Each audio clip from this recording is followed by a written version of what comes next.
Jimmy, just been watching you spar with Louis Sylvester. Have you got a fight lined up or anything? Yeah, I'm out again 23rd of November. I'm in Metrodome, last one of the year for me. On Steffi's show. Well, you're unbeaten in 7 fights now? Unbeaten in 7 fights, yeah. So, what's your amateur background? Amateur, I've just had a 50-50 record. Me and amateur boxing just never got on at all. And got to about 16, 17 years old. Stayed away from boxing for a bit and then I decided I want to do something with my life. How old are you now? 22. 22, because I've been coming down here for quite a few years.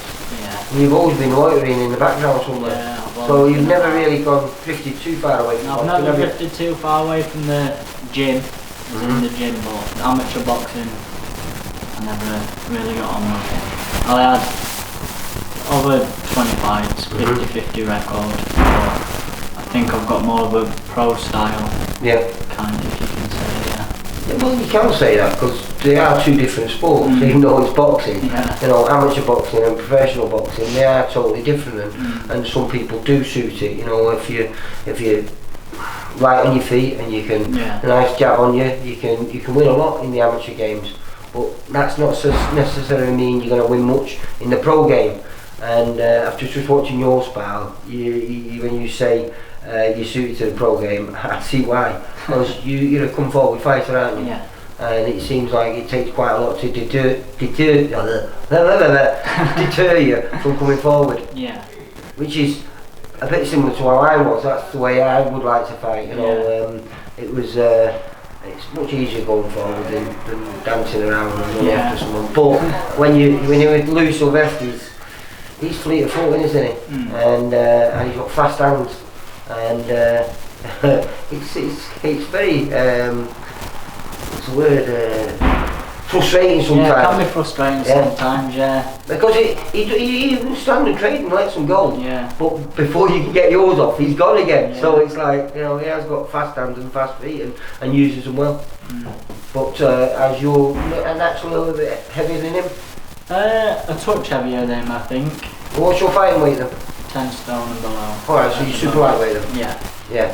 But when you first came back, were you fighting heavier than that? First came back in the gym about 13 stone 7. Yeah, I remember you being the debut fight were at 11-6 and just a no-go. We dropped from there. Yeah. So is that where you want to, as going forward, you want to be known as super lightweight then? Yeah. Yeah. Sorry for interrupting you. He'll sit down there because you're too high now. Sorry, Lee. He made 9-12 on the day last time, and as a 9-12 on the day? Yeah, and as a championship level fighter, he'll be 9-9. That'll be easy to make 9-9. You've got growing then. Yeah, we've each on the day weigh-in we'd set a challenge and we dropped, and then his last on the day weigh-in for 9-12 were his lightest.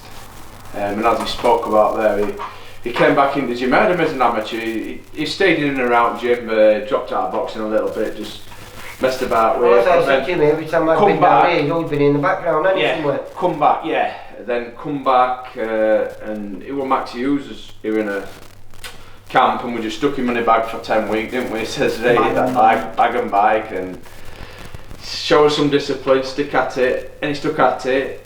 He wanted to be a middleweight initially, but there's a story behind that, and we'll save that for a special day, won't we? Save that for a special day, when he didn't want to be a middleweight no more, Lee. No, you've got to do it the right way. We did it the right way, didn't we? We got it knocked out, didn't we, pal? Throw him in the deep end away. You used to want to be a middleweight? We're a proper middleweight, we're 6'2", mate. That's the listen, that's the best way to learn, isn't it? It's the one that you remember, isn't it? No matter what people tell you, those are the ones that you remember. Driving back from Manchester, and it was like he'd been shot. Well, He was like that, ran over. He was a kid, No, we won't, mate. He was like that, he was. Well, you alright, Jimmy? Went, yeah, I went, you've got that again in 2 days' time. I was telling Henry Wharton that story, and he just cracked up laughing about it. I like Henry Wharton. He was a great He was at the show, wasn't he, on Saturday, yeah. Great night for Josh. Yeah, fantastic night all round, not just for Josh, but obviously Josh is the pinnacle of that. And young Reece. And the lads are wanting to be selling their own big massive venues out like that. So that's Does that what's give you driving inspiration, towards. Jimmy? Always, yeah. It's something I'd like to do, but in my hometown, you know. Well, what's your hometown then? Doncaster. Right, yeah. Yeah, that's the only thing. The biggest venue in Doncaster is Doncaster Dome. It's had That's a great venue though. It is a great venue. I'm just coming to that, Lee. It's had a world title fight on there. It had Vivian Harris against Junior Witter. Yeah, in 2007. So it has had big venues and obviously big shows on. And obviously when Jamie challenged for his world title, it were at Keepmoat. So it's had Doncaster has had big, but they just at times they just don't buy into it, do they, Jim? So we've just got to. You've got to convince them. Get them to grasp hold of it. Slowly. Because it seems like, you know, you attract all the best kids from all over the place to come to this gym. I think it's because we're just straight up and down people. I don't know, Lee. I had people contacted they want sparring and they know what they're going to get when they get here. They won't get messed about. Lads will turn up. It's organised. It's structured. It's cracked on. You've been on about Saturday morning. There's been 50 kids in here, haven't there?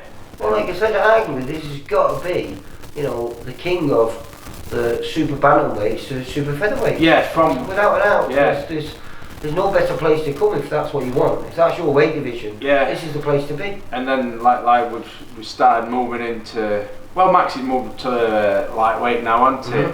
Jimmy Joe, we had Josh Morgan who won a central area at lightweight, so we've moved on to the heavyweights. But I wouldn't even know how to start training an heavyweight. Totally different, isn't it? Well, that was your game. I know, but it's just totally different, isn't it? To becoming a trainer to a fight. Do you see what I mean? They train them totally different, and if I chucked these bantamweights with heavyweight trainers, they'd struggle, and we all know. But the simplistics of boxing's same, isn't it? It is, but like you say, there is a variety in there. Yeah. And also, horses for courses, I think that's saying goes, Lee, isn't it? Something like that. Horses for courses. Something like that. But you enjoying it then? Yeah, I'm enjoying it. Yeah. Because what, you've been a pro about 18 months now, is it? For 2 years October. Also 2 years this month? No, 2 years February, isn't it? February. Yeah, Oh, 2 right, years February. about 20 months. But yeah, I class it as though when he first initially started applying his licence, but he made his debut in February on God rest his soul on the Scott West car. Oh right, on that night. Oh, Yeah.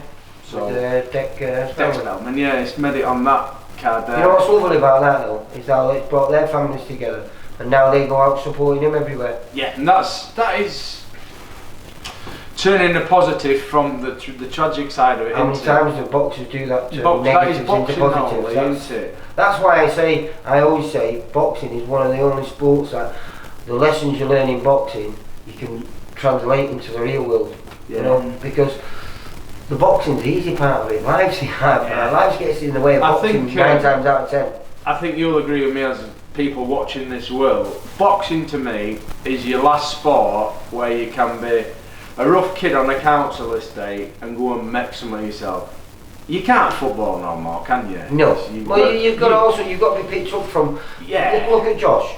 Most people say, oh, you need to be on the GB squad, you know, before you can make it to the highest level. Well, Josh has just proved that, hasn't he? He's gone out there as an 18-year-old kid, turned over, no one expected anything of him. He was only hoping to get the British title himself, you know, but then he achieves that, so what do? Do you give up, or do you just reset your targets? And now he's the world champion and just defended it 3 times and arguably against 3 of the best kids in Britain. Yeah. So, you know, it just shows that anything's possible. Absolutely, I look forward to catching up with you next time when I do see you. Hopefully you'll have win number 7. Hopefully, thank you very much. Cheers for coming, Lee. Thank you. Bye, mate. For all boxing info, news and latest interviews, amateur and pro, across the north, click and subscribe. VIP Boxing Promotions. Also, Twitter, Instagram and Facebook.